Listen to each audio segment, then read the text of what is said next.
बड़ी दीदी जी हैं जो सदा प्रसन्नता की सीट पर सेट रहकर, संतुष्ट रहकर, खुद उड़कर दूसरों को उड़ाने वाली ऐसी दीदी जी को मैं अनुरोध करती हूँ आज के विशेष फरिश्ता जो हम सभी के बीच में पहुंचे हैं, हमारे सिल्लू दीदी जी का स्वागत करेंगे। आदरणीय बड़ी दीदी जी।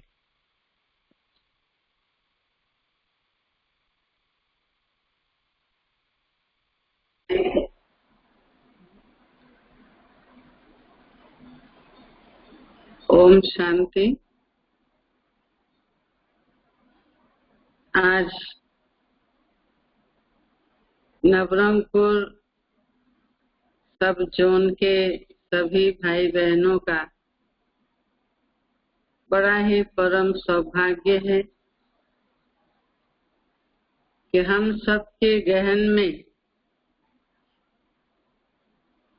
स्वयं शीलू दीदी जी मधुबन से पधार चुकी हैं। आपका आना तो ऐसा ही महसूस हो रहा है जैसे मधुबन नवरंगपुर में पहुंच गया। वर्तमान समय के अनुसार अभी यही महसूस होता है कि जो कहते हैं कि प्यासा कुएं के पास जाता है, लेकिन यहाँ तो साक्षात स्वयं शीलू दीदी जी मधुबन से ज्ञान रत्नों का भंडार लेकर के हम सबके पास पहुंच गई हैं। तो प्यासा कुएं के पास नहीं, लेकिन कुआं ही चल करके जैसे हम सबके नजदीक पहुंच गया। तो इसलिए इस दिव्य ज्योति भवन के हार्मोनी हॉल से हम सब आपका बहुत बहुत स्वागत करते हैं, स्वागत करते हैं, स्वागत करते हैं। साथ ही इस फूल को भी स्वीकार करेंगे जो सभी की तरफ से यह भेंट है। बाबा के सभी चैतन्य फूल हैं, लेकिन फिर भी जड़ फूलों से स्वागत करना अर्थात सभी की तरफ से सभी चैतन्य फूलों के गुलदस्ते से आपका स्वागत कर रही हूँ। मुझे वह दिन याद आता है जब हम ज्ञान के बचपन स्टेज में ही मधुबन जाते थे, बरामदा में सभी खाते थे और जब तक मधुबन में आपकी क्लास नहीं होती थी तो वो चार्मिंग आता ही नहीं था। भले कितनों के क्लास होते थे, लेकिन शीलू दीदी का क्लास आज है, इस समय है, तो हम लोग भी दौड़ दौड़ करके भाग भाग करके पहुंच जाते थे क्लासरूम में। उस समय तो हिस्ट्री रूम में ही क्लासेज होती थी, मेडिटेशन हॉल भी नहीं बना था, लेकिन फिर भी वो पुरानी स्मृति आज आपके समक्ष आ रही है और वही बचपन की स्मृति मुझे आ गई। तो पुनः मैं सभी भाई बहनों की तरफ से आपका बहुत बहुत स्वागत करती हूँ, स्वागत करती हूँ, स्वागत करती हूँ। ओम शांति, ओम शांति। बहुत बहुत धन्यवाद नीलम बहन जी और सभी नवरंगपुर उड़ीसा के भाई बहने। बहुत खुशी हुई आप सबसे मिलकर। मैं समझती हूँ पहली बार ऐसी मुलाकात है आपके साथ। वैसे तो उड़ीसा तो मैं कई बार गई हूँ, लेकिन मैं नवरंगपुर नहीं आई हूँ, ये भी मुझे याद है। तो आज नवरंगपुर में इस ऑनलाइन क्लास के द्वारा आपसे मिल रहे हैं, तो बहुत ही खुशी की बात है। बाबा ने हम बच्चों को एक ऐसा विश्व परिवार दे दिया है जिसमें हम सभी बहुत ही प्रेम पूर्वक आपस में मिलते हैं। लेकिन अभी लॉकडाउन के कारण वो संभव नहीं है, पर विज्ञान ने तो हमें बहुत कुछ दे दिया है। और ये विज्ञान का सहयोग भी बाबा कहते ड्रामा अनुसार आपको मिल रहा है। तो दूर बैठे भी हम कितने नजदीक से मिल पा रहे हैं, ये भी हम देख रहे हैं। तो बहुत खुशी हुई। जैसे ही नीलम बहन ने कहा कि आप ऑनलाइन क्लास कराएं, तो मैंने तुरंत स्वीकार कर लिया और आज रविवार का दिन फिक्स किया। बाबा की मुरली भी आज की बहुत ही सुंदर है, जिसमें बाबा ने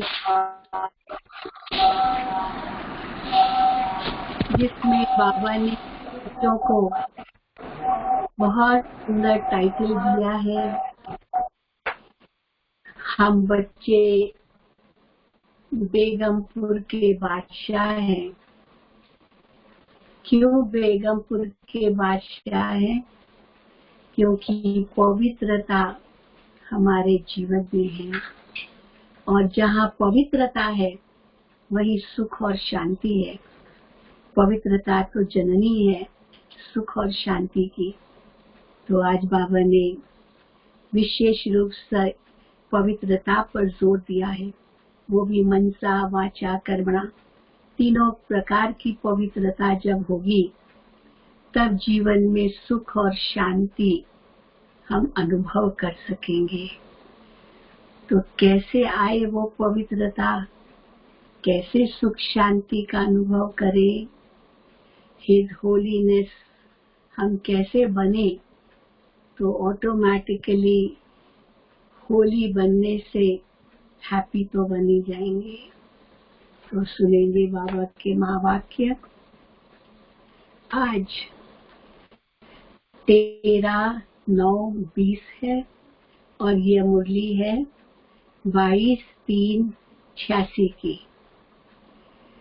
हेडिंग है सुख शांति और खुशी का आधार पवित्रता।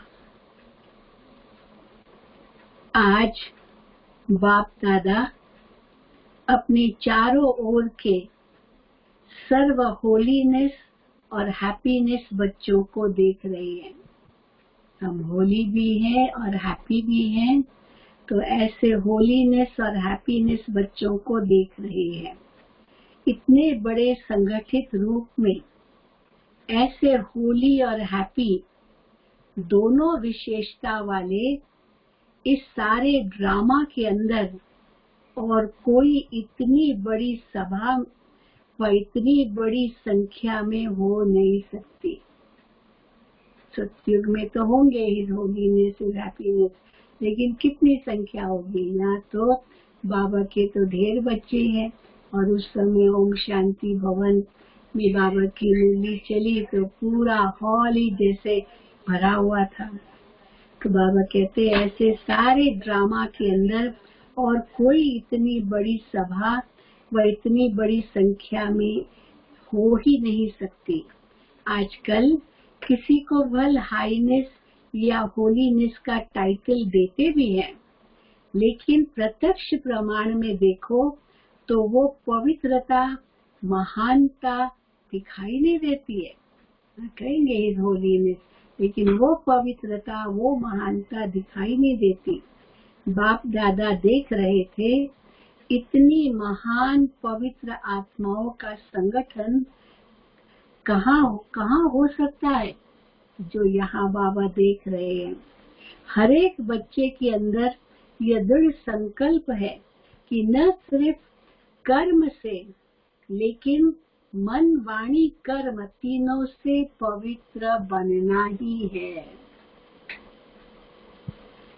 तीनों से पवित्र बनना ही है। तो यह पवित्र बनने का श्रेष्ठ दृढ़ संकल्प और कहाँ भी रह नहीं सकता, अविनाशी हो नहीं सकता, सहज हो नहीं सकता। और आप सभी पवित्रता को धारण करना कितना सहज समझते हो, क्योंकि बाप दादा द्वारा नॉलेज मिली और नॉलेज की शक्ति से जान लिया कि मुझ आत्मा का अनादि और आदि स्वरूप है ही पवित्र। जब आदि अनादि स्वरूप की स्मृति आ गई तो ये स्मृति समर्थ बनाए सहज अनुभव करा रही है। जान लिया कि हमारा वास्तविक स्वरूप पवित्र है, यह संग दोष का स्वरूप अपवित्र है। आत्मा जब देह में आई तब ये संग मिला देह का, 5 तत्वों का, फिर विकारों का, तो ये संग दोष का स्वरूप अपवित्र है। तो वास्तविक को अपनाना सहज हो गया। हमारा वास्तविक स्वरूप, अनादि स्वरूप और आदि स्वरूप ये है ही पवित्र। तो स्वधर्म, स्वदेश, स्व का पिता और स्वस्वरूप, स्वकर्म सबकी नॉलेज मिली। सबकी नॉलेज मिली, स्वधर्म की, स्वदेश की, स्व के पिता की, स्वस्वरूप की, स्वकर्म की, सबकी नॉलेज मिली है। तो नॉलेज की शक्ति से मुश्किल अति सहज हो गया। जिस बात को आजकल की महान आत्मा कहलाने वाले भी असंभव समझते हैं, अननेचुरल समझते हैं, लेकिन आप पवित्र आत्माओं ने उस असंभव को कितना सहज अनुभव कर लिया है। लोग समझते हैं पति पत्नी इकट्ठे रहे और पवित्र रहे, ये असंभव है, लेकिन बाबा के बच्चों ने ये संभव करके दिखाया। पवित्रता को अपनाना सहज है, वह मुश्किल है। हाँ, बाबा पूछ रहे हैं तो बच्चे क्या जवाब देंगे? सहज है बाबा। सारे विश्व के आगे चैलेंज से कह सकते हो कि पवित्रता तो हमारा स्वस्वरूप है। पवित्रता की शक्ति के कारण जहाँ पवित्रता है वहाँ सुख और शांति स्वतः ही है। पवित्रता है तो सुख शांति स्वतः ही है। पवित्रता फाउंडेशन है। पवित्रता तो माता कहती है, पवित्रता जननी है सुख शांति की, तो पवित्रता को माता कहते हैं और सुख शांति उनके बच्चे हैं। तो जहाँ पवित्रता है वहाँ सुख शांति स्वतः ही है, इसलिए हैप्पी भी है। कभी उदास हो नहीं सकते, सदा खुश रहने वाले। ब्राह्मण माना सदा खुश रहने वाले। जहाँ होली है तो हैप्पी भी जरूर है। पवित्र आत्माओं की निशानी सदा खुशी है। तो बाप दादा देख रहे हैं कि कितने निश्चय बुद्धि पावन आत्माएं बैठी है। ये निश्चय है कि पवित्रता तो हमारा मूल स्वधर्म है, स्वभाव है। इसलिए बाबा कहते हैं तो बाप दादा देख रहे हैं कितने निश्चय बुद्धि पावन आत्माएं बैठी है। दुनिया वाले सुख शांति के पीछे भाग दौड़ करते हैं, लेकिन सुख शांति का फाउंडेशन ही पवित्रता है। तो पवित्रता तो है नहीं और सुख शांति के पीछे भाग दौड़ करते हैं, उस फाउंडेशन को नहीं जानते हैं। इसलिए पवित्रता का फाउंडेशन मजबूत न होने के कारण अल्पकाल के लिए सुख व शांति प्राप्त होती भी है, लेकिन अभी अभी है, अभी अभी नहीं है। सदा काल की सुख शांति की प्राप्ति सिवाय पवित्रता के असंभव है। आप लोगों ने फाउंडेशन को अपना लिया है, पवित्रता के फाउंडेशन को हम बच्चों ने अपना लिया है, इसलिए सुख शांति के लिए भागदौड़ नहीं करनी पड़ती है। सुख शांति पवित्र आत्माओं के पास, सुख शांति पवित्र आत्माओं के पास स्वयं स्वतः ही आती है। तो बाबा ने बहुत सुंदर मिसाल दिया है कैसे सुख शांति पवित्रता के पीछे अपने आप आती है। जैसे बच्चे माँ के पास स्वतः ही जाते हैं ना, माँ कहाँ दूर भी होगी तो भी बच्चे दौड़ दौड़ कर माँ के पास जाएंगे। तो जहाँ पवित्रता रूपी जननी है, माँ है, तो वहाँ सुख शांति दौड़ दौड़ कर अपने आप आती है। सुख शांति तो जैसे बच्चे माँ के पास स्वतः ही जाते हैं ना, कितना भी अलग करो फिर भी माँ के पास जरूर जाएंगे। तो सुख शांति की माता है पवित्रता। जहाँ पवित्रता है वहाँ सुख शांति खुशी स्वतः ही आती है। तो क्या बन गए? जहाँ सुख शांति खुशी है तो हम क्या बन गए? बाबा कहते बेगमपुर के बादशाह। बेगमपुर के बादशाह, ऐसा बेगमपुर है हमारा जहाँ कोई गम नहीं, उसके बादशाह बन गए। इस पुरानी दुनिया के बादशाह नहीं, लेकिन बेगमपुर के बादशाह। ये ब्राह्मण परिवार बेगमपुर अर्थात सुख का संसार है। तो इस सुख के संसार बेगमपुर के बादशाह बन गए। हिज होलीनेस भी हो ना, पवित्रता है जीवन में तो हिज होलीनेस भी हो ना। ताज भी है, तख्त भी है, होलीनेस भी है, हाईनेस भी है, तो ताज भी है, तख्त भी है। बाकी क्या कमी है? कितना बढ़िया ताज है। इस होलीनेस का कौन सा ताज होता है? बाबा कहते हैं लाइट का ताज। ये पवित्रता की निशानी है। तो जो पवित्र आत्माएं हैं उनके पीछे लाइट का ताज देते हैं। तो ये लाइट का ताज पवित्रता की निशानी है। और बाप दादा के दिल तख्त नशीन हो तो ताज भी मिल गया लाइट का, पवित्रता का, और बाप दादा का दिल रूपी तख्त भी मिल गया। तो बाबा कहते हैं वो ताज और तख्त दोनों मिल गए। बादशाही भी न्यारी तो बादशाह भी न्यारे। बादशाही भी न्यारी तो बादशाह भी न्यारे। आजकल की मनुष्यों को इतनी भाग दौड़ करते हुए देख बाप दादा को भी बच्चों पर तरस पड़ता है। बाबा को तरस पड़ता है कैसे भक्त लोग कहाँ कहाँ भागते रहते शांति के लिए, सुख के लिए। कितना प्रयत्न करते रहते हैं। प्रयत्न अर्थात भाग दौड़, मेहनत भी ज्यादा करते, लेकिन प्राप्ति क्या? मेहनत भी बहुत, लेकिन प्राप्ति क्या?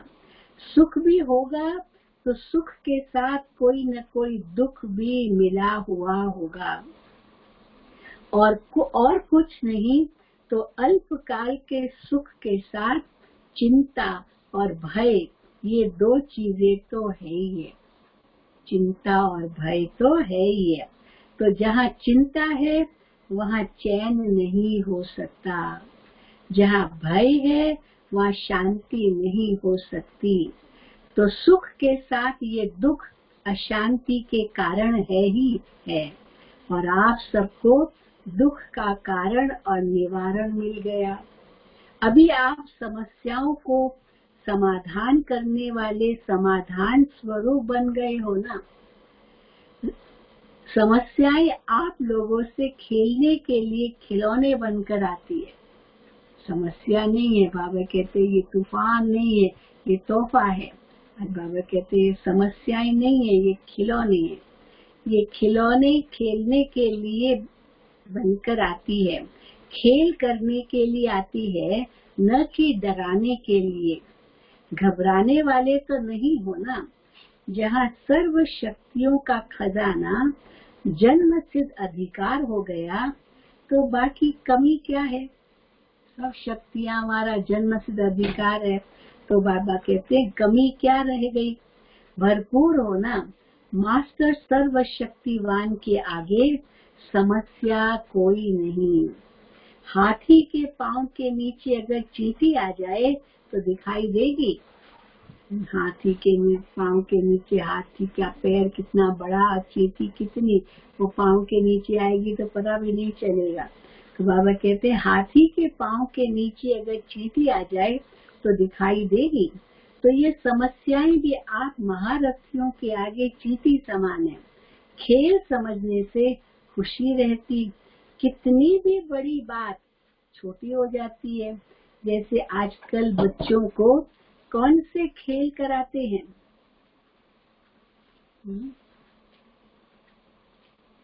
कौन से खेल कराते हैं, बुद्धि के खेल, बुद्धि के खेल कराते हैं। वैसे बच्चों को हिसाब करने दो तो तंग हो जाएंगे। बच्चों को कहो बाय हार्ट करो 2 into 2 4, 4 into 4 16, तो तंग हो जाएंगे। परंतु खेल उनको दिखाओ तो बाबा कहते सब सहज हो जाएगा। जैसे आजकल बच्चों को कौन से खेल कराते हैं बुद्धि के, वैसे बच्चों को हिसाब करने दो तो तंग हो जाएंगे। लेकिन खेल की रीति से हिसाब खुशी खुशी करेंगे। चीजें दो, 2 चीजें दो, फिर 2 चीजें दो तो 4 हो जाएगी, तो गिनती करेंगे तो उनको खुशी होती। खेल खेल में उनको मजा आता है। तो आप सबके लिए भी समस्या चींटी समान है ना। जहाँ पवित्रता सुख शांति की शक्ति है, वहाँ स्वप्न में भी दुख अशांति की लहर आ नहीं सकती। शक्तिशाली आत्माओं के आगे ये दुख और अशांति हिम्मत नहीं रख सकती आगे आने की। पवित्र आत्माएं सदा हर्षित रहने वाली आत्माएं। जहाँ पवित्रता होगी वहाँ तो चेहरे पर हर्षितपना जरूर होगा। ये सदा स्मृति में रखो। अनेक प्रकार की उलझनों से भटकने से दुख अशांति की जाल से निकल आए, क्योंकि सिर्फ एक दुख नहीं आता है, लेकिन एक दुख भी वंशावली के साथ आता है। अकेला दुख नहीं आता। फिर अशांति, फिर चिड़चिड़ापन, नाराजगी, सारे ये छोटे छोटे ये कमियां अवगुण आ जाते हैं। तो उस जाल से निकल आए। ऐसे अपने को भाग्यवान समझते हो ना। तो बाबा की मुरली तो बहुत छोटी चलती थी, लेकिन उसके बाद बाबा ग्रुप से मिलते थे, इंडिविजुअल्स मिलते थे। तो सारी रात बाबा बच्चों से मिलते थे। तो बाबा के सामने ऑस्ट्रेलिया वाले बैठे, आप सुन रहे होंगे हर संडे को बाबा की मुरली में कोई न कोई अलग अलग ग्रुप से बाबा बैठते हैं। तो आज ऑस्ट्रेलिया वाले बैठे हैं। ऑस्ट्रेलिया वालों की बाप दादा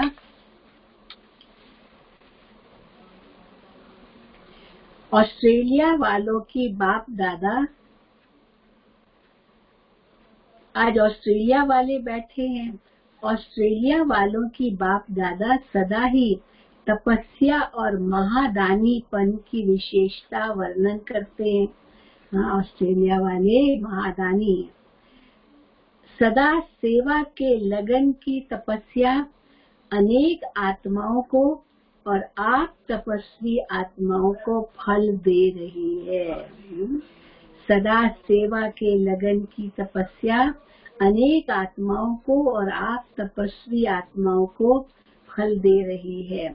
धरनी के प्रमाण विधि और वृद्धि दोनों को देख बाप दादा एक्स्ट्रा खुश हैं। ऑस्ट्रेलिया है ही एक्स्ट्रा ऑर्डिनरी। त्याग की भावना सेवा के लिए सभी में बहुत जल्दी आती है। त्याग की भावना सेवा के लिए सभी में बहुत जल्दी आती है। इसलिए तो इतने सेंटर्स खोले ऑस्ट्रेलिया में, इतने सेंटर्स बाबा के खुल गए और वो ऑस्ट्रेलियन ही चलाते हैं उन सेंटरों को। जैसे हमको भाग्य मिला है, ऐसे औरों का भी भाग्य बनाना है, यही सोचते हैं। दृढ़ संकल्प करना ये तपस्या है। तो त्याग और तपस्या की विधि से वृद्धि को प्राप्त कर रहे हैं। सेवा भाव अनेक हद के भाव समाप्त कर देती है। बहुत बड़ी बात है, सेवा भाव अनेक हद के भाव समाप्त कर देती है। तेरा मेरा ये जो हद के भाव है वो सेवा भाव समाप्त कर देती है। यही त्याग और तपस्या सफलता का आधार बना है, समझा। संगठन की शक्ति है। अभी बाबा संगठन की शक्ति का अर्थ बताते हैं। एक ने कहा और दूसरे ने किया, ऐसे नहीं एक ने कहा और दूसरा कहे ये तो हो नहीं सकता, इसमें संगठन टूटता है। अगर दूसरे ने कहा ये हो नहीं सकता, माना संगठन तो टूटा ना, क्योंकि दूसरा नहीं मानता है। एक ने कहा, दूसरे ने उमंग से सहयोगी बन प्रैक्टिकल में लाया, ये है संगठन की शक्ति। पांडवों का भी संगठन है, कभी तू मैं नहीं, तू मैंने नहीं होता है। पांडव भी बहुत वहाँ के पावरफुल है, शक्तियाँ भी पावरफुल है। कभी तू मैं नहीं, बस बाबा बाबा कहा तो सब बातें समाप्त हो जाती है। खिटखिट होती ही है तू मैं मेरा तेरा में। इसमें होती है खिटखिट, तू मैं, हाँ मैंने तू मैंने और मेरा तेरा में। बाप को सामने रखेंगे तो कोई भी समस्या आ नहीं सकती और सदा निर्विघ्न आत्माएं तीव्र पुरुषार्थ से उड़ती कला का अनुभव करती है। बहुत काल की निर्विघ्न स्थिति मजबूत स्थिति होती है। जितना बहुत काल की निर्विघ्न स्थिति उतनी मजबूत स्थिति।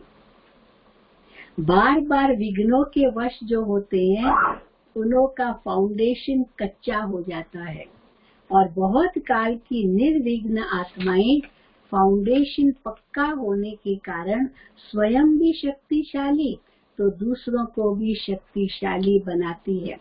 कोई भी चीज टूटी हुई को जोड़ने से वो कमजोर हो जाती है। विघ्न आए, विघ्न को ठीक करने लिए टाइम दिया, शक्ति दी, हाँ एनर्जी लगाई, तो वो इतनी शक्ति तो अपनी कम ही हो जाएगी। तो कोई भी चीज टूटी हुई को जोड़ने से वो कमजोर हो जाती है। बहुत काल की शक्तिशाली आत्मा, निर्विघ्न आत्मा अंत में भी निर्विघ्न बन पास विद ऑनर बन जाती है या फर्स्ट डिवीजन में आ जाती है।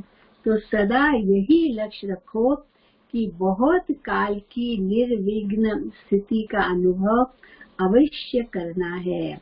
ऐसे नहीं समझो विघ्न आया मिट तो गया ना, कोई अर्जा नहीं, लेकिन बार बार विघ्न आना और मिटाना, इसमें टाइम वेस्ट जाता है, एनर्जी वेस्ट जाती है।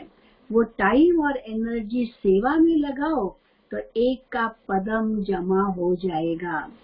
इसलिए बहुत काल की निर्विघ्न आत्माएं विघ्न विनाशक रूप से पूजी जाती है। विघ्न विनाशक टाइटल पूज्य आत्माओं का है। मैं विघ्न विनाशक पूज्य आत्मा हूँ, इस वृत्ति से सदा निर्विघ्न बन आगे उड़ती कला द्वारा उड़ते चलो। समझा? अपने विघ्न विनाश तो किए लेकिन औरों के लिए विघ्न विनाशक बनना है। केवल अपने लिए नहीं पर औरों के लिए भी विघ्न विनाशक बनना है। देखो आप लोगों को निमित्त आत्मा भी ऐसी मिली है। डॉक्टर निर्मला, हाँ निर्मला दीदी कैसे 75 में ऑस्ट्रेलिया गई, उनके साथ भी हमारा बहुत सुंदर अनुभव है। हम अफ्रीका से मॉरिशस आए और 3 महीना रहे निर्मला दीदी और हम दोनों, और फिर दादी जी ने निर्मला दीदी को मॉरिशस से ऑस्ट्रेलिया भेजा क्योंकि वहाँ का निमंत्रण मिला था। तो 75 में निर्मला दीदी ऑस्ट्रेलिया गए और कैसे इतने फटाफट वहाँ सेंटर खुलते गए। तो बाबा कहते हैं निर्मला डॉक्टर जो शुरू से लेकर किसी भी विघ्न में नहीं आई, जो बाबा ने कहा, जो दादी ने कहा, ऐसे फटाफट मान लेती थी और जैसे बाबा की श्रीमत पर अटल निश्चय, जिसके कारण वो निर्विघ्न रही। तो बाबा कहते हैं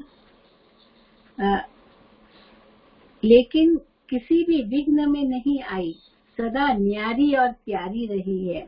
थोड़ा सा स्ट्रिक्ट रहती है। हाँ, किसी ने कहा होगा बाबा थोड़ा स्ट्रिक्ट है, तो बाबा ने कहा थोड़ा सा स्ट्रिक्ट रहती है, ये भी जरूरी है। थोड़ा सा स्ट्रिक्ट रहना भी जरूरी है। बहुत ढीले ढाले हो जाओ तो स्टूडेंट्स भी सब ढीले ढाले हो जाते हैं, ये भी जरूरी है। अगर ऐसी स्ट्रिक्ट टीचर नहीं मिलती तो इतनी वृद्धि नहीं होती। ये आवश्यक भी होता है।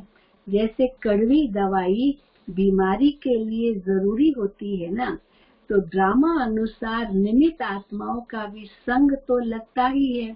और जैसे स्वयं आने से ही सेवा के निमित्त बन गई, तो ऑस्ट्रेलिया में भी आने से ही सेंटर खोलने की सेवा में लग जाते हैं।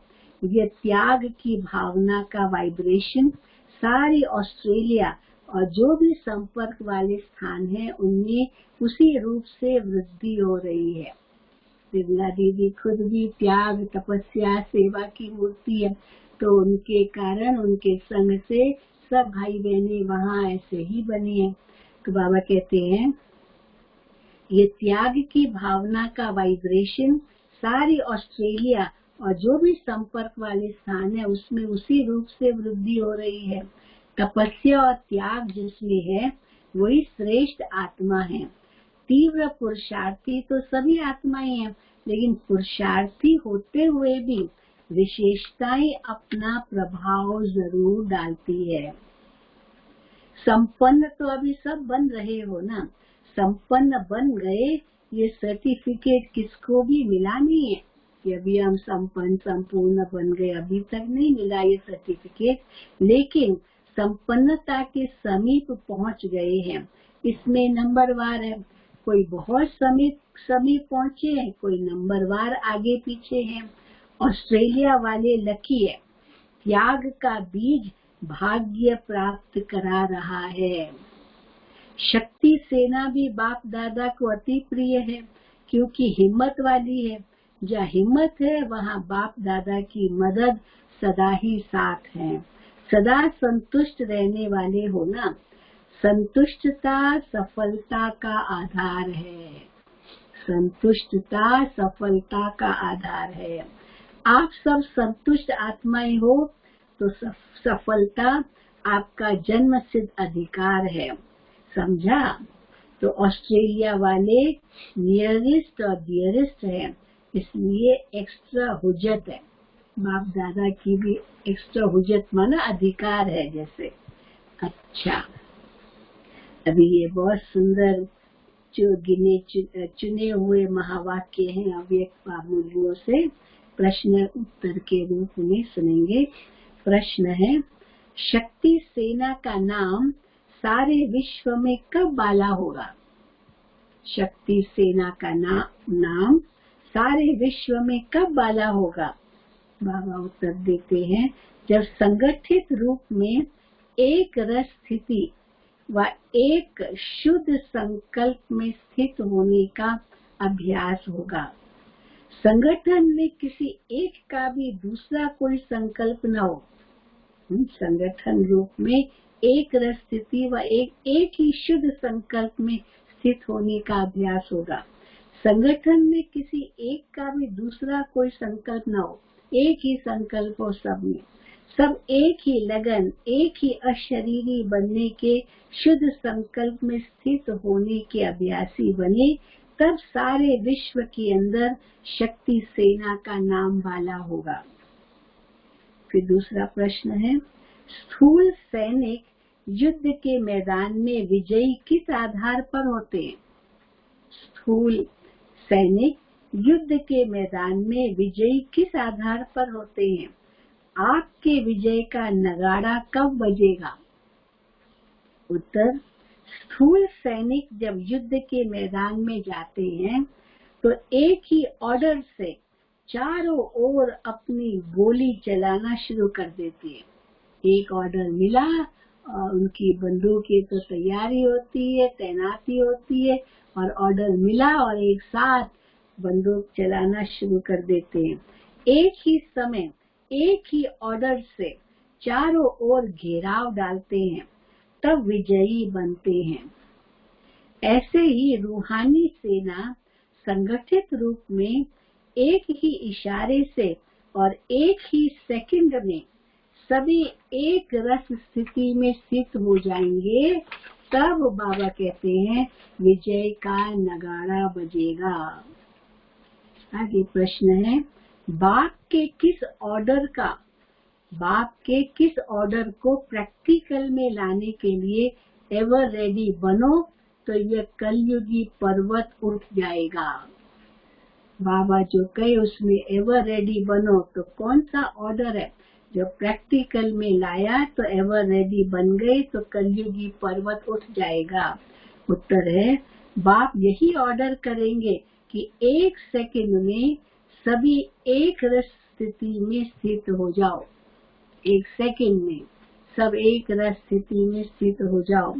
जब सभी के सर्व संकल्प एक संकल्प में समा जाएंगे, तब यह कलयुगी पर्वत उठेगा। सब मिलकर एक संकल्प करें, तब यह कलयुगी पर्वत उठेगा। वह एक सेकंड सदा काल का सेकंड होता है। ये क्या हुआ? ठीक है,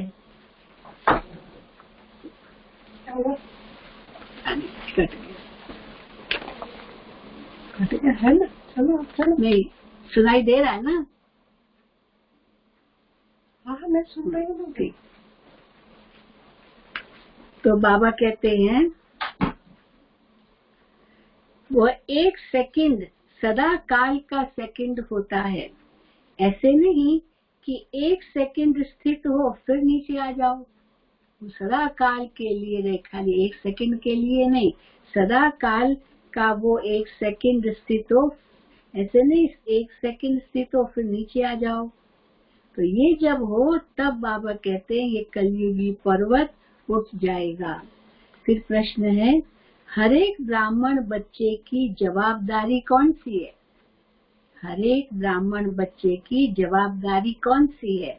उत्तर, सारे संगठन को एक रस स्थिति में स्थित कराने के लिए सहयोगी बनना।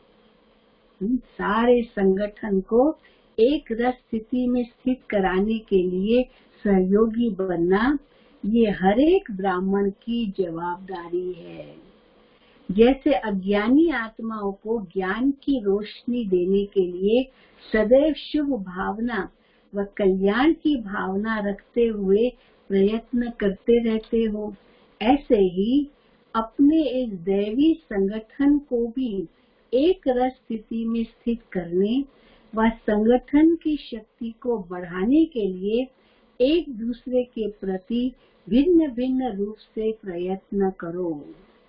इसके लिए प्लान्स बनाओ। ऐसे नहीं खुश हो जाना है कि मैं अपने रूप से तो ठीक ही हूँ, हाँ मैं तो ठीक हूँ, बाकी दूसरों का कुछ भी हो। बाबा कहते ऐसे नहीं।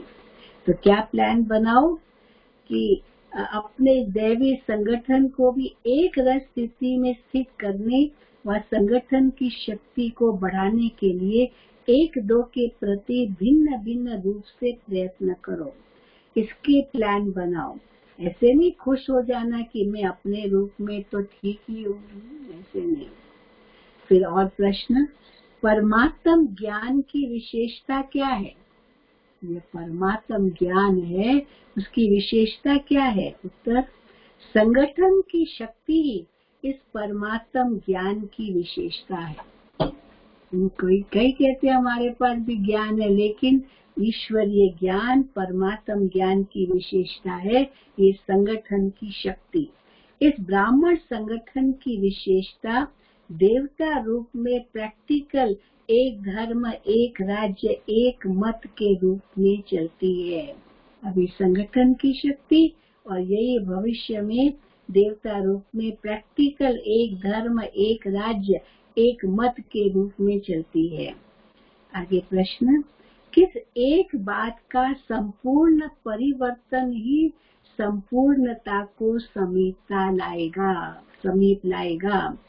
किस एक बात का संपूर्ण परिवर्तन ही संपूर्णता को समीप लाएगा।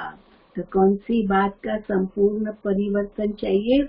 उत्तर है हर एक में जो देह अभिमान वाले मूल संस्कार हैं, जिसको आप लोग नेचर कहते हो, वो देह अभिमान का संस्कार, पर वो कहते क्या करें, यही तो हमारी नेचर है। वो संस्कार अंश मात्र भी न रहे। अपने इन संस्कारों को परिवर्तन कर बाप दादा के संस्कारों को धारण करना, यही लास्ट पुरुषार्थ है। इसको बाबा कहते हैं फॉलो फादर, बाबा के कदम पर कदम रखना। तो बाप दादा के संस्कारों को धारण करना, यही लास्ट पुरुषार्थ है। फिर आगे प्रश्न, बाप दादा की प्रत्यक्षता किस आधार पर होगी? किस आधार पर बाप दादा की प्रत्यक्षता होगी? उत्तर, जब एक एक में बाप दादा के संस्कार दिखाई देंगे। एक एक में बाप दादा के संस्कार दिखाई देंगे।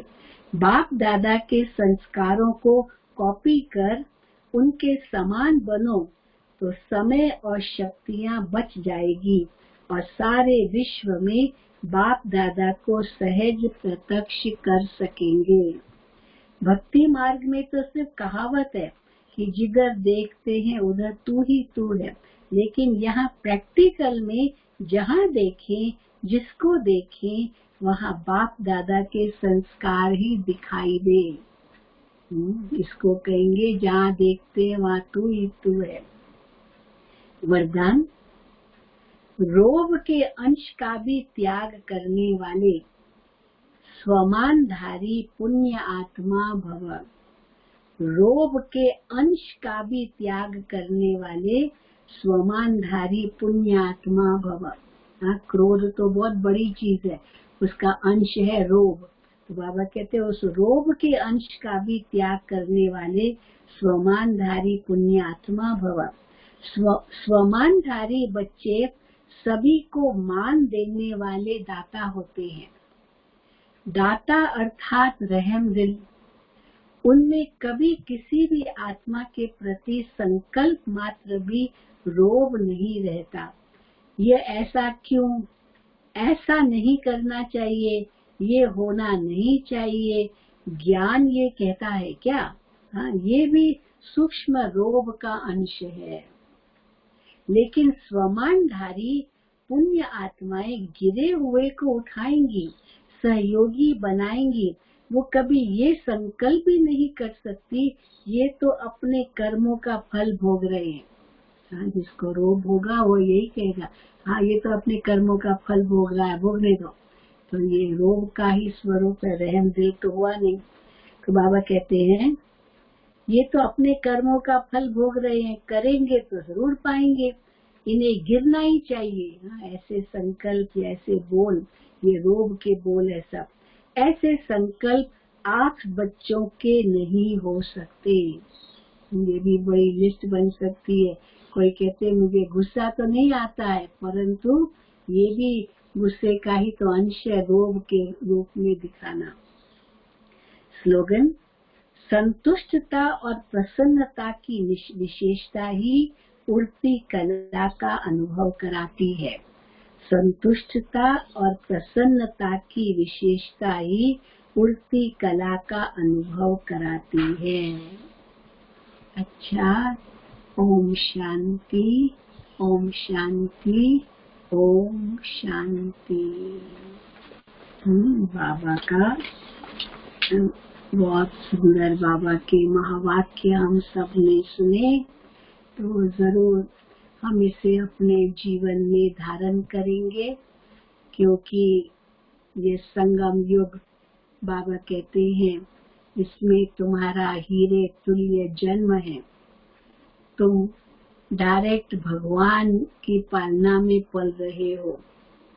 तो जो बाबा की हमें श्रीमत मिलती है, हम वो श्रीमत का अगर पूर्ण रूप से पालन करते हैं तो बाबा की आशाओं को हम पूर्ण कर सकेंगे। तो अपने आप से हर एक पूछे कि मैं कौन सा दीपक हूँ। केवल आशाओं का दीपक हूँ, आशाओं का सितारा हूँ, या सफलता का सितारा हूँ, लकी सितारा हूँ, कौन सा सितारा हूँ या दीपक हूँ। बाबा की तो हम बच्चों में बहुत आशाएं हैं। हाँ, बच्चे ये करेंगे, बच्चे वो करेंगे। जैसे ही बाबा की मुरली चलती है, बाबा कितना बड़ा टाइटल हम बच्चों को देते हैं। ये बच्चों को इतना बड़ा टाइटल देना यही सिद्ध करता है कि बाबा की हम बच्चों में कितनी उम्मीदें हैं। तो हम कहाँ उन उम्मीदों पर खड़ा उतरे हैं, अपने आप से हम पूछें। क्योंकि बाबा हमें ये भी देखना चाहते हैं कि बाबा की जो यह सेवाएं हैं, जो बाबा का कार्य है, वो हम बच्चे ही तो करेंगे, और कौन करेगा। भगवान इस समय आए हैं हम बच्चों को इतना ऊंचा उठाने। इसलिए बाबा कई बार याद दिलाते हैं, बच्चे मैंने तुमको स्वर्ग का मालिक बनाया था। इतना धन, इतनी संपत्ति, इतना वैभव, इतने सारे सद्गुण, शक्तियाँ, सब कुछ दी थी। क्या नहीं दिया था। सर्व प्राप्तियां थी, इच्छा मात्र अविद्या थी इस दुनिया में। और अभी देखो क्या हालत हो गई है। ये सब कहाँ गंवा दिया।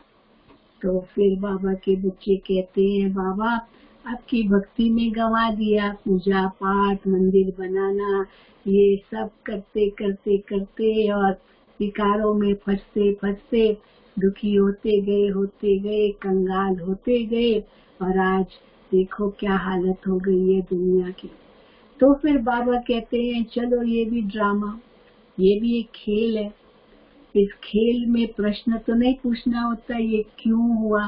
खेल है, खेल में जीत भी होती है, हार भी होती है। तो हार और जीत का ये खेल है। इस हार जीत के खेल में खेलना है। कई भाई बहने कहते हैं, अगर गिरना ही है तो फिर हम इतनी मेहनत क्यों करें चढ़ने की। तो क्यों नहीं मेहनत करो, मेहनत तो करनी है, कर्म तो करना ही है। तो जबकि कर्म करना ही है तो क्यों नहीं अच्छे कर्म करो। और अच्छे कर्म करेंगे तो ऑटोमेटिकली ऊंचे बनेंगे, आगे बढ़ेंगे। कर्म तो वैसे भी करना ही है। अगर ऊंचे बनने का कर्म नहीं करेंगे तो और नीचे होते जाएंगे।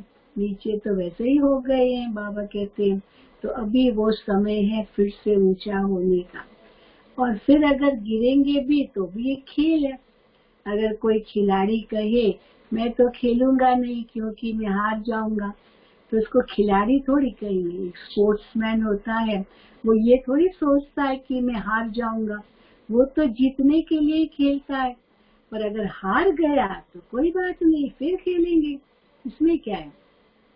लेकिन बाबा कहते हैं, इस हार और जीत के खेल में ऊपर और नीचे होते रहते हैं, परंतु लक्ष्य हमें यही रखना है कि हमारी तो चढ़ती कला ही होनी चाहिए, उड़ती कला ही होनी चाहिए।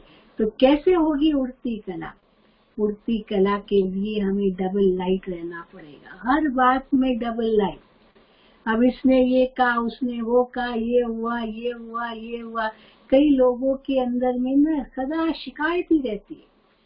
सब के लिए शिकायत ही शिकायत है। हाँ, ये तो ऐसे है जैसे खुद तो दूध के धुले हुए हैं और बाकी सब मैले हैं।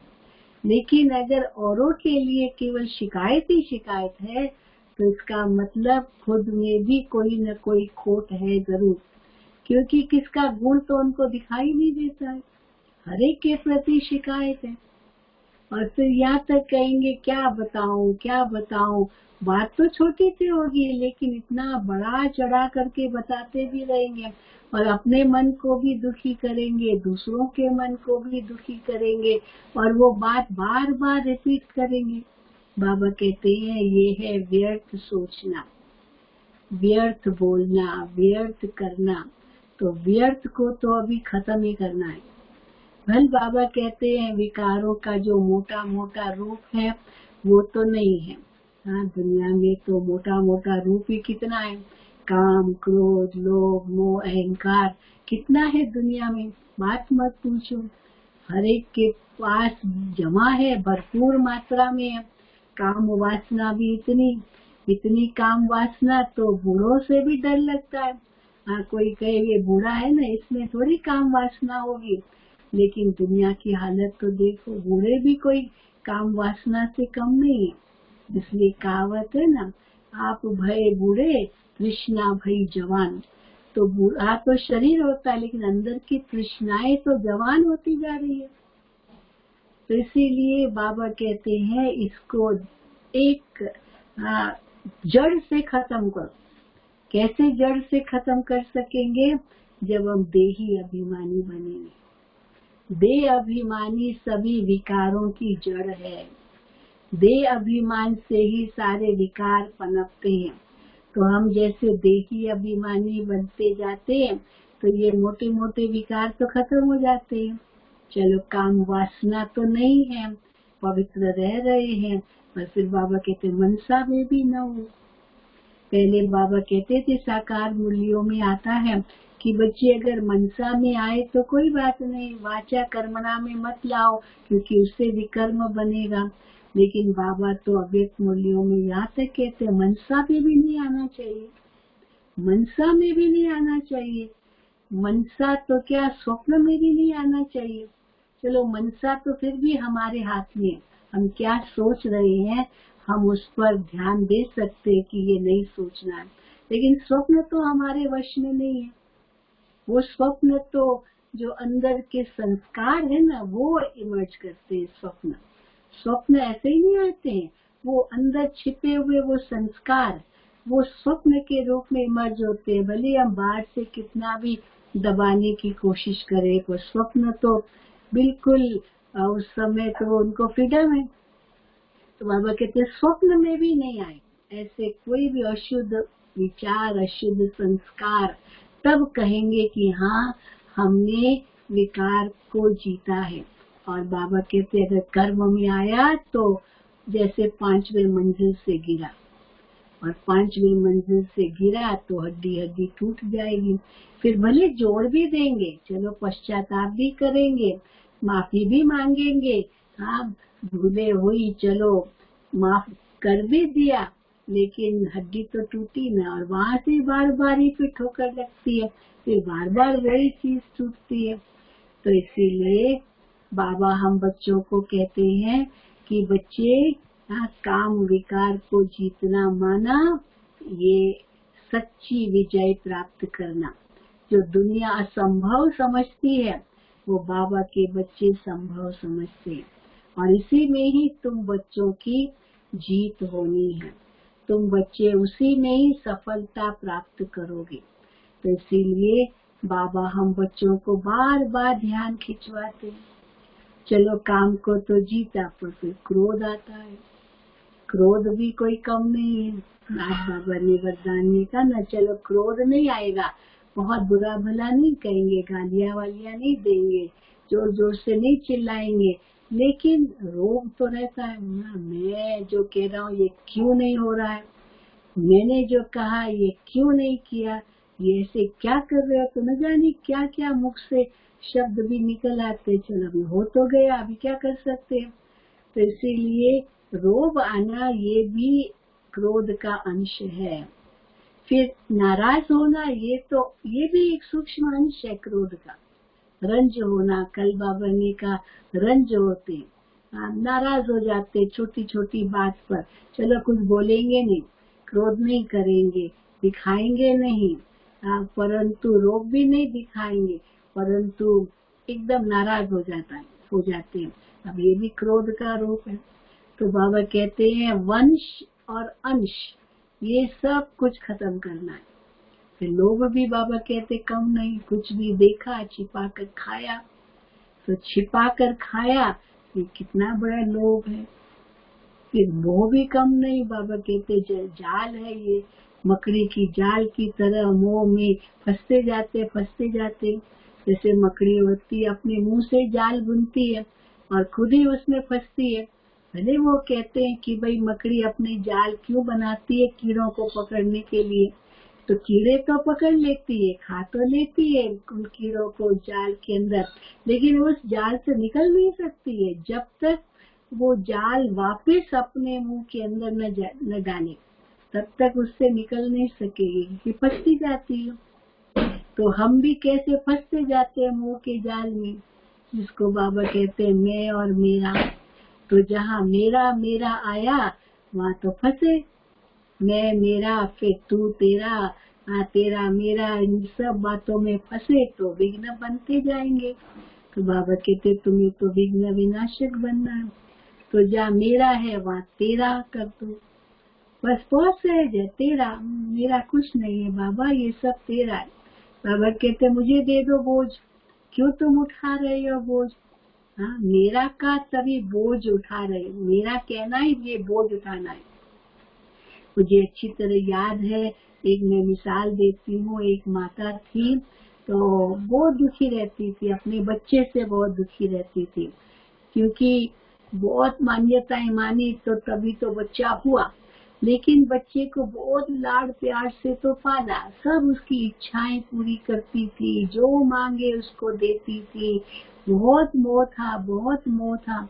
लेकिन उस बच्चे ने तो उसका उल्टा एडवांटेज लिया और उसके कारण वो बुरी संगत में फंस गया, अपना धन उस बुरी संगत में लगाता था, पैसे उड़ाता था, फिर वो बुरी संगत का इतना प्रभाव पड़ा जो उससे बुरी आदतें आ गई और वो धीरे धीरे, माँ उसके वश में तो थी, मोह तो था ही, लेकिन कुछ भी नहीं कहती थी।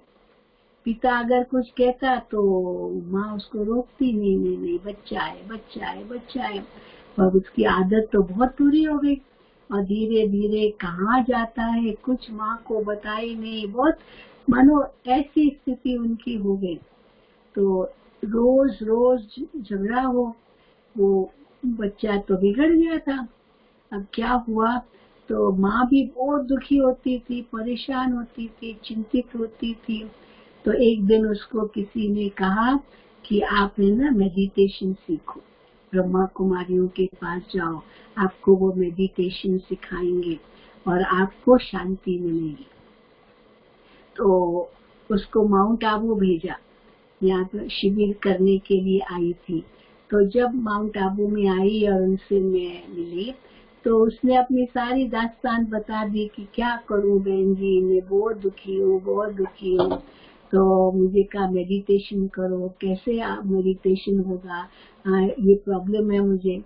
तो हमने उनको सबसे पहले यही कहा कि अच्छा, इस बच्चे की आपको प्रॉब्लम है, पहले आप वो क्या है, वो गुस्से में आकर के बच्चे को क्या क्या कह देती थी, यहाँ तक भी कह देती थी जा मर जा, जा मर जा, मर जा, मर जा। तो ये भी कहती, सब बताया उसने कि मैं कितनी दुखी हो जाती हूँ तो ये मुख से शब्द निकलते हैं। तो मैंने कहा अच्छा, पहले पहले ये बताओ कि आप चाहती हो कि वो मर जाए? कहते नहीं नहीं नहीं नहीं नहीं, मैं नहीं चाहती वो मर जाए, वो तो कितनी मान्यताएं हमने मानी और उसके आधार से तो बच्चा हुआ, तो हमारा तो बहुत मोह है उसमें, मैं कैसे चाहूंगी वो मर जाए। तो मैंने कहा अगर तुम चाहती नहीं हो तो मर जा ऐसे कहती क्यों हो, कहना भी नहीं चाहिए आपको, जो आप नहीं चाहती हो वो मुख से क्यों बोलती हो। तो कहती पर क्या करूं बहन जी, बहुत परेशान हो जाती हूँ।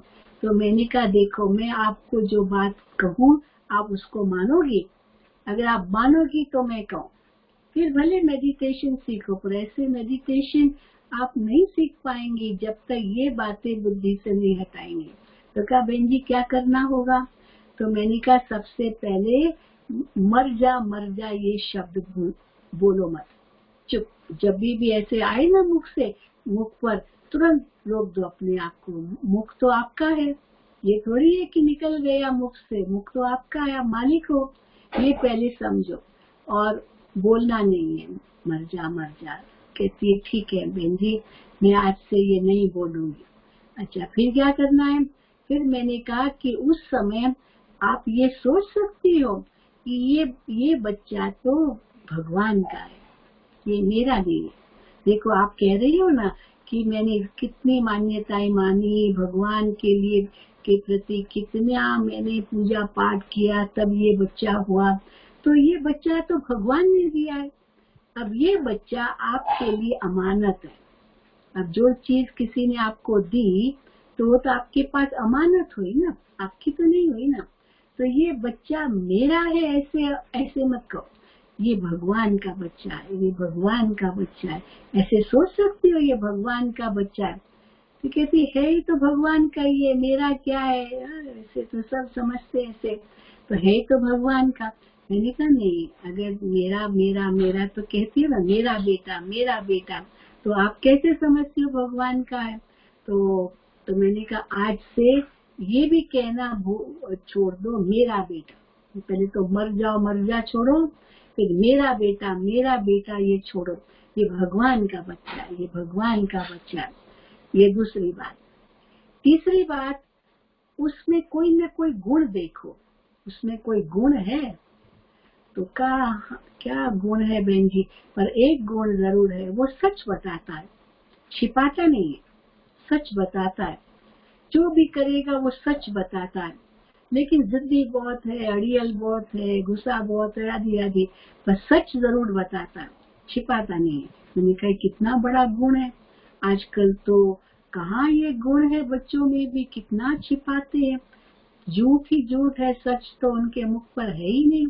तो आपका बेटा सच बताता है आपको, ये बहुत बड़ा गुण है। तो जब भी आपको उस पर गुस्सा आवे ना, तो आपको नहीं, ये बच्चा तो बहुत सच्चा है, बहुत सच्चा है।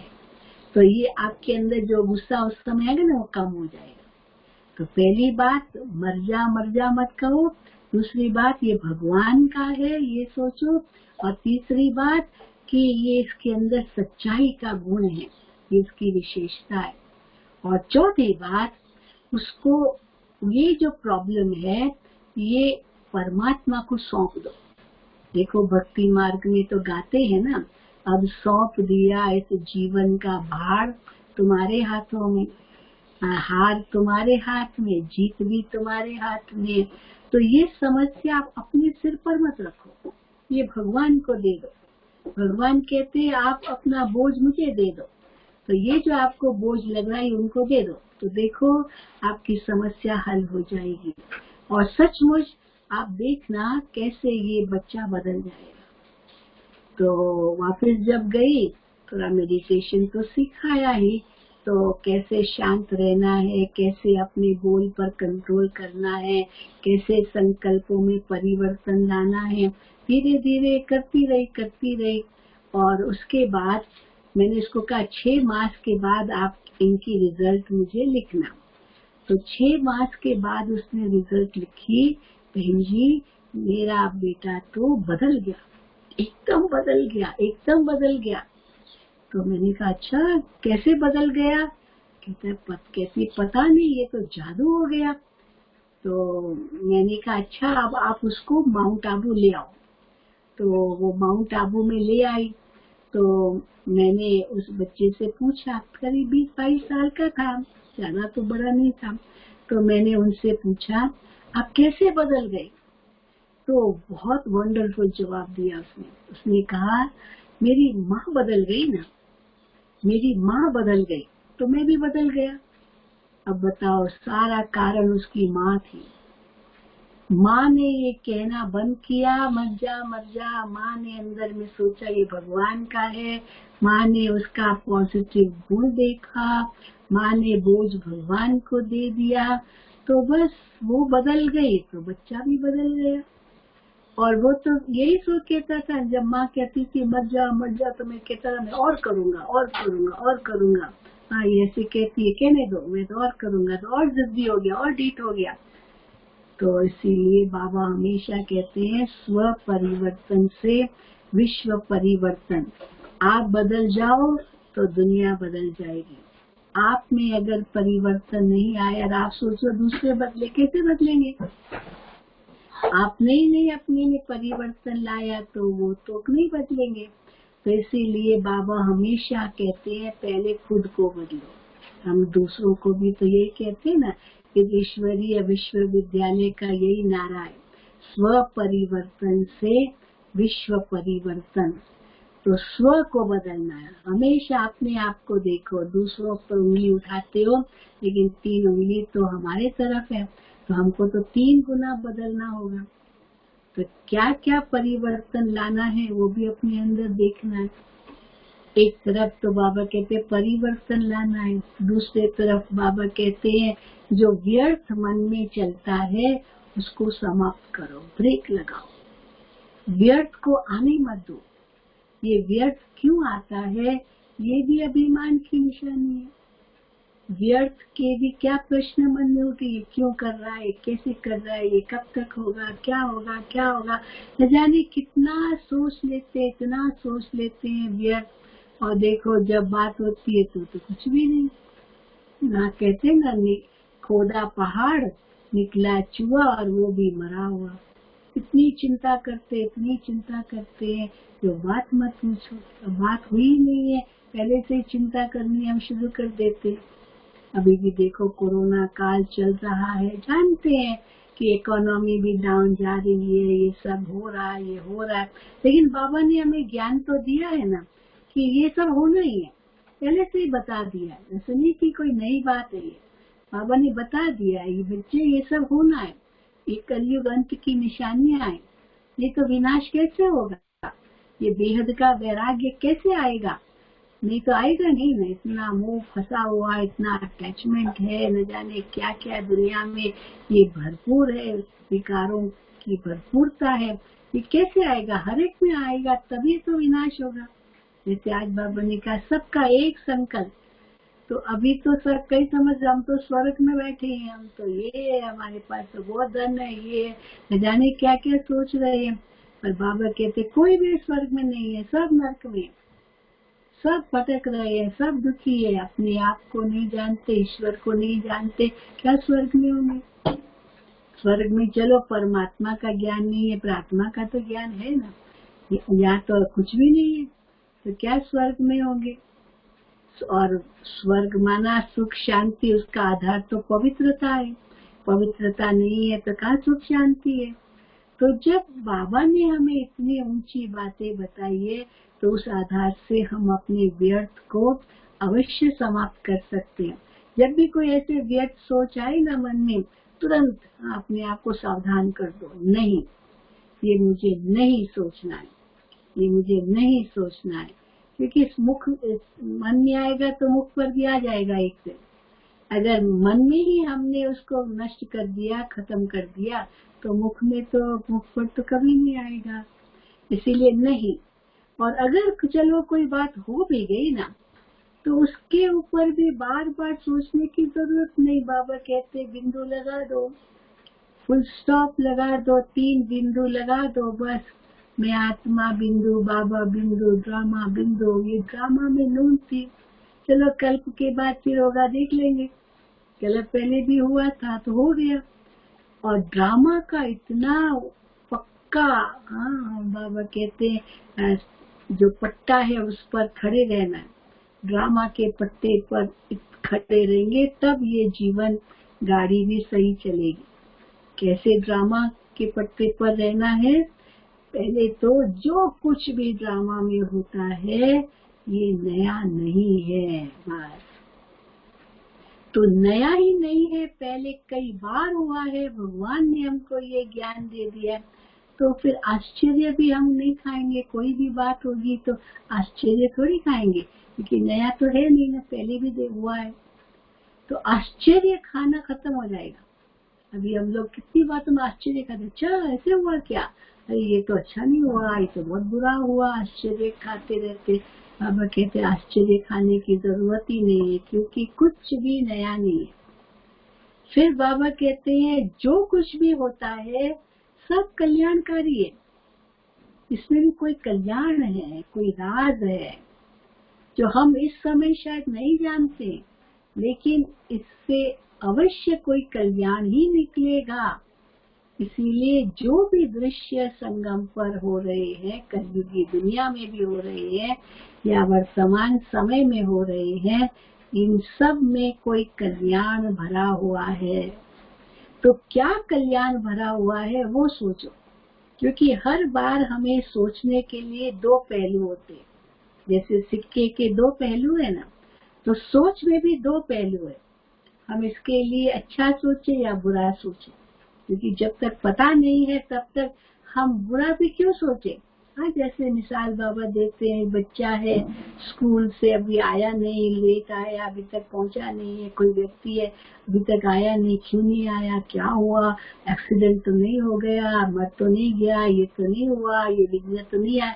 हम कितना नेगेटिव सोच लेते हैं। अब ये के लिए सोच जरूर कुछ काम पड़ गया होगा, है नहीं। पॉजिटिव भी तो सोच सकते हैं ना, पता तो कुछ है नहीं। तो पता नहीं होने के कारण नेगेटिव इतना सोच लेते हैं, क्योंकि गिरना तो बहुत सहज है ना, चढ़ना मुश्किल है। चढ़ने के लिए मेहनत लगती है, गिरने के लिए मेहनत नहीं लगती है।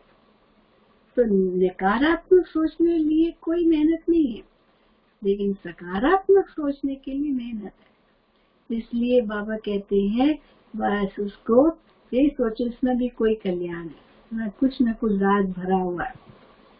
तो कुछ भी नया नहीं है और कुछ न कुछ कल्याण समाया हुआ है। और तो हमें न आश्चर्य होगा, न कुछ प्रश्न उठेगा, न किसी प्रकार का दुख होगा, न हमें कोई चिंता होगी, न हमें कोई डर होगा। डर भी नहीं होगा, क्योंकि ये एक्यूरेट है। जो भी हो रहा है, जो कुछ भी होना है, जो कुछ भी होता है, एक्यूरेट है। तो जब यही एक्यूरेट है, यही सही है, तो फिर प्रश्न भी काहे का, ऐसे नहीं होना चाहिए, नहीं होना चाहिए, ऐसे क्यों, ऐसे क्यों, ऐसे क्या।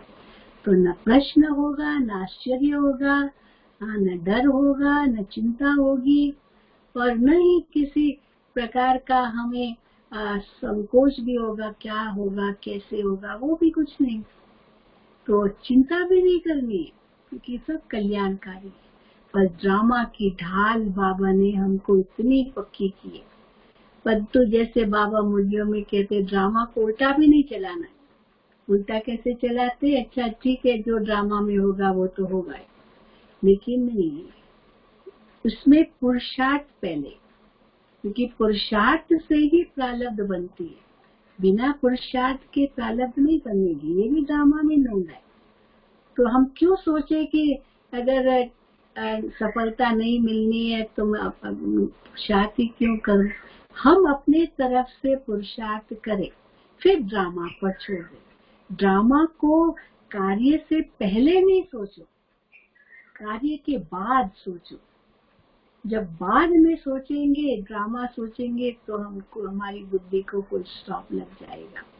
परंतु पहले सोच लिया तो आगे बढ़ेंगे नहीं।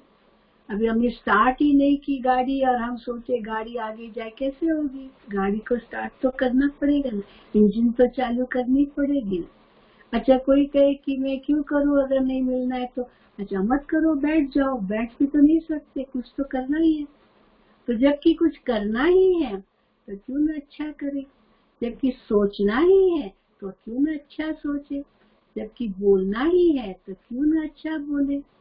तो जबकि वो करना है तो हमारे पास हर वक्त ऑप्शन है ना, किस प्रकार का करे, किस प्रकार का सोचे, किस प्रकार का करे।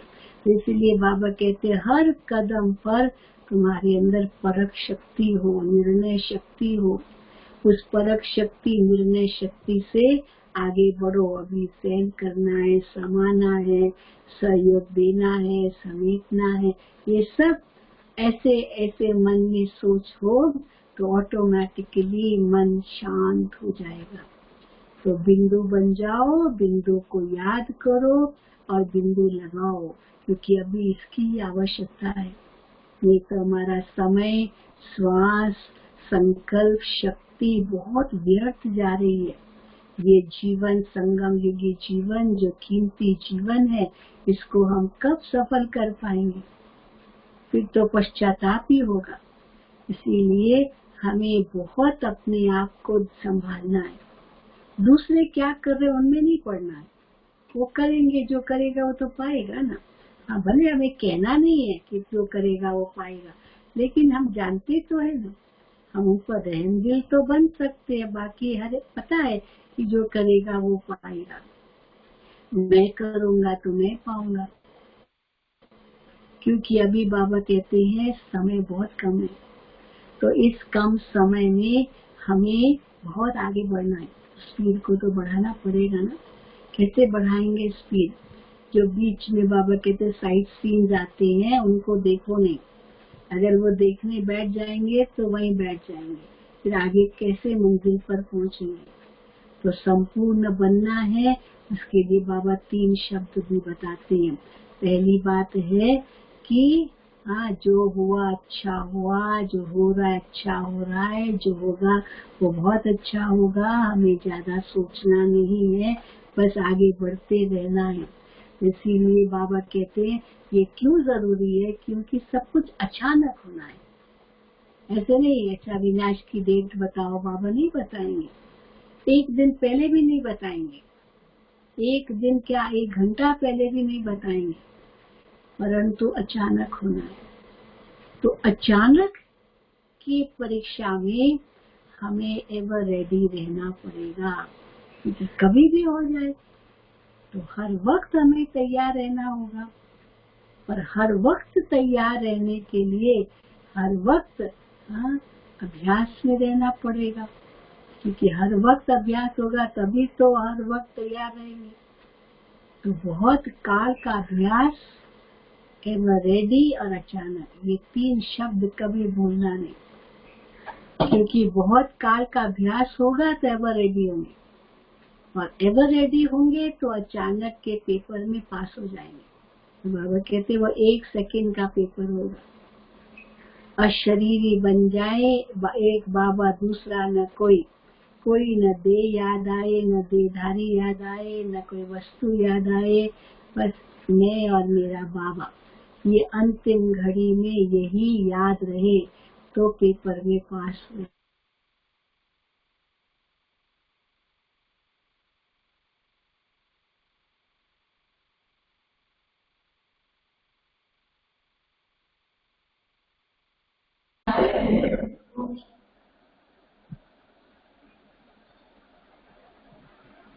कौन है?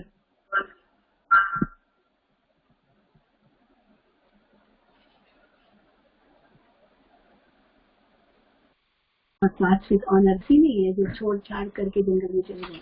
हम तो बेहद के वैरागी हैं, हम तो बेहद के हैं।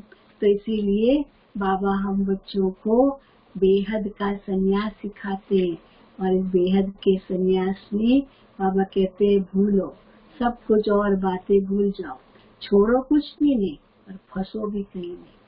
बस ऐसा अनुभव हम अपने जीवन में करें तो सदा ही सफलता हमारा जन्म सिद्ध अधिकार है। हम आगे बढ़ते रहेंगे, डबल लाइट रहेंगे, मूर्ति कला का अनुभव करेंगे। तो हमारी मीठी नीलम बहन जी, आपने तो बहुत ही सुंदर क्लास अपने यहाँ किया है, बहुत सेवा कर रहे हैं, बहुत मेहनत कर रहे हैं। भाई बहनें भी बहुत प्यार से लगन से आगे बढ़ रही है, तो ये देखकर हमें बहुत बहुत खुशी हुई। हाँ ठीक है, हाँ नीलम बहन ठीक है, ठीक।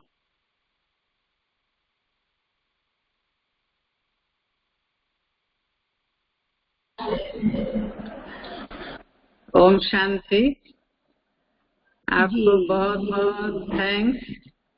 हम्म, हम सब तो यही अनुभव कर रहे हैं कि आपके कंठ में सरस्वती का वास है।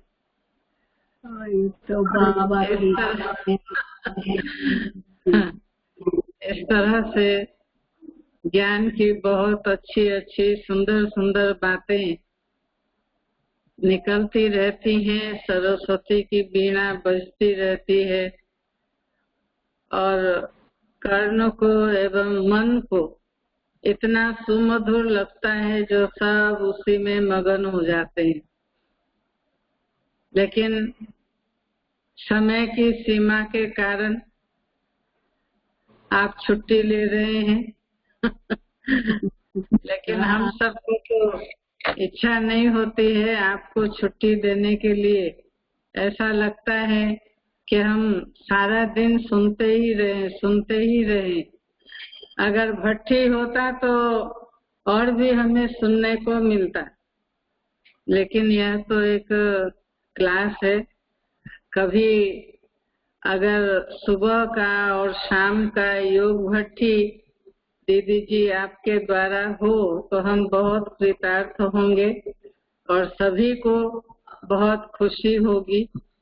तो कभी जब समय आपको मिले सुबह के लिए और शाम के लिए, जैसे 9 से 12 बजे तक और शाम को 5 बजे से 8 बजे तक, तो उसको आप किस तरह से मैनेज करके अगर कभी टाइम देंगे तो हम वो सौभाग्य भी प्राप्त कर सकेंगे। क्योंकि अभी भी क्लास में 15-20 भाई बहने बैठे हैं और बाकी तो सभी 6 जिला के जो भी भाई बहने हैं वो सब सुन रहे हैं आपकी क्लासेस को।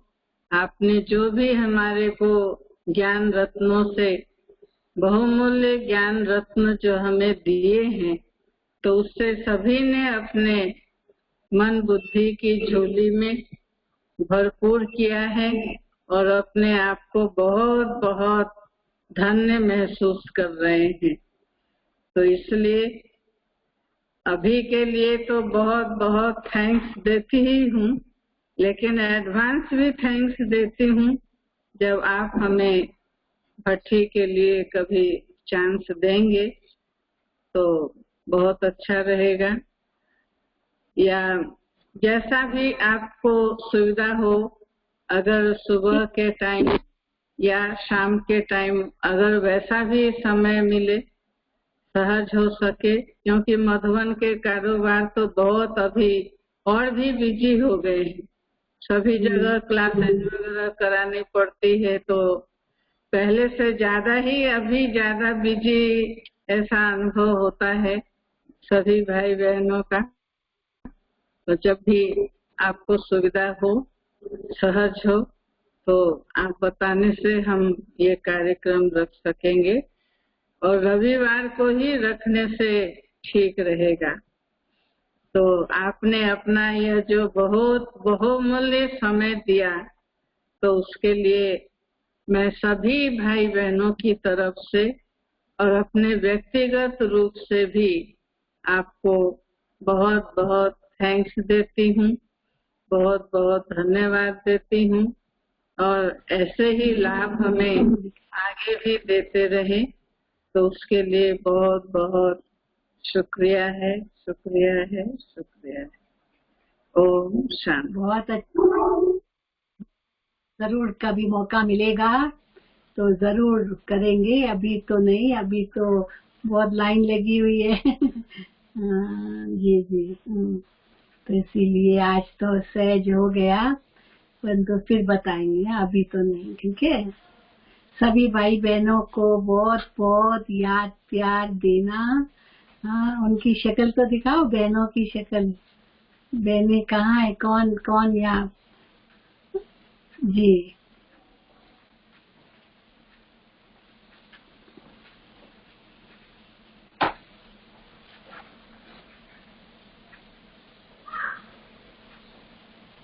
आपने इसमें नहीं डाला, सोलर में नहीं डाला?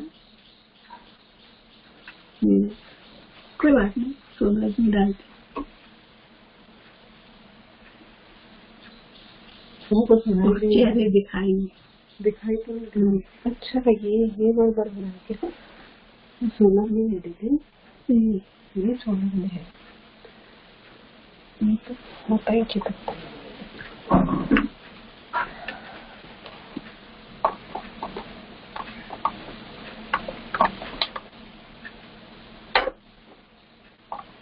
जी दिखा रहे हैं, शायद नहीं हो सकता। अच्छा। ओम शांति। ओम शांति दीदी। ओम शांति। बहुत अच्छा। ऑनलाइन में 202 भाई बहन कनेक्टेड थे।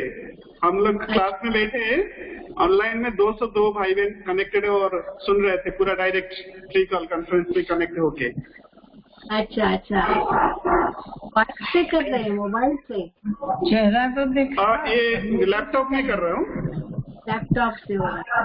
नहीं, जी, ये जी। मोबाइल मोबाइल हाँ, दिखाई मोबाइल दे। करके सभी देख रहे हैं, सभी देख रहे हैं। अच्छा अच्छा, सभी वो के लिए। मोबाइल। अच्छा अच्छा अच्छा, दीदी के लिए लैपटॉप रखे थे दीदी क्लास करने के लिए, और हम सब मोबाइल में देख रहे थे। अच्छा अच्छा, चलो बहुत अच्छा लगा। हाँ बहुत अच्छा, बहुत अच्छा। सभी ने जो चैटिंग की बाबा, भी किया है। हाँ, जो बाबा कहते हैं बस उसी अनुसार चलना है। आशा के दीपक, फिर लकी सितारे भी बनना है, सफलता के सितारे भी बनना है। ठीक है, और बाबा की उम्मीदों को पूरा करेंगे। बहुत अच्छा। Okay okay, thank you. ओम शांति, ओम शांति। ओम शांति दीदी, बहुत बहुत थैंक्स। बहुत अच्छा। अभी यदि बिजली, चलो ओके कर दो। ओके, अभी समय, अभी 5 मिनट एक बढ़िया सा गीत बजेगा, सभी योग करेंगे, फिर इसको एंड करेंगे। जी जी जी।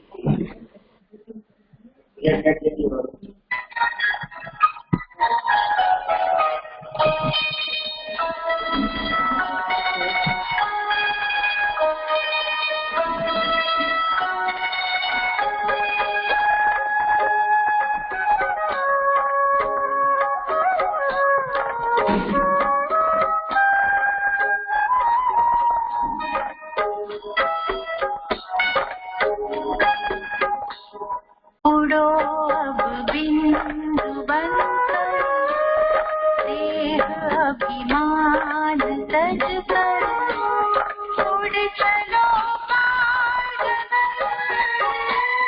वही है अपना वतन।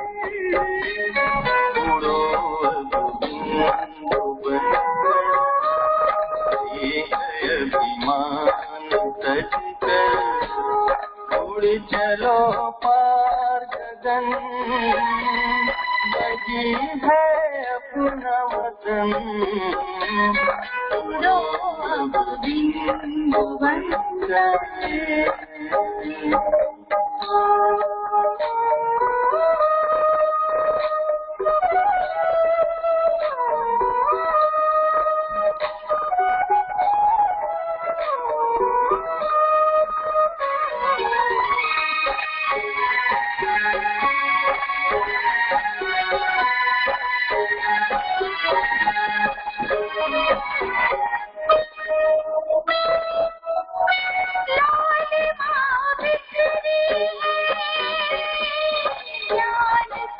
सूरज यही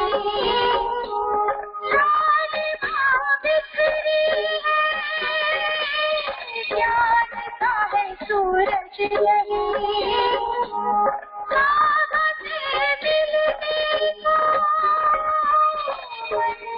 अब धीरज नहीं, मन में अब धीरज नहीं, मन में अब धीरज नहीं। बाबा बाहें फैलाए, हर घड़ी मुस्कुराते, मना लो मन से मिलन, मना लो मन से मिलन। उड़ चलो पार गगन, वही है अपना वतन। उड़ो अब बिंदु बनकर, देह अभिमान तज कर, उड़ो अब बिंदु बनकर।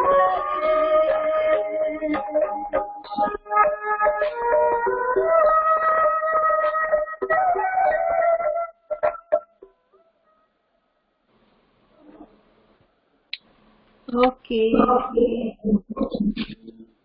Good bye. जरूर जरूर। Okay, thank you, thank you. Hmm.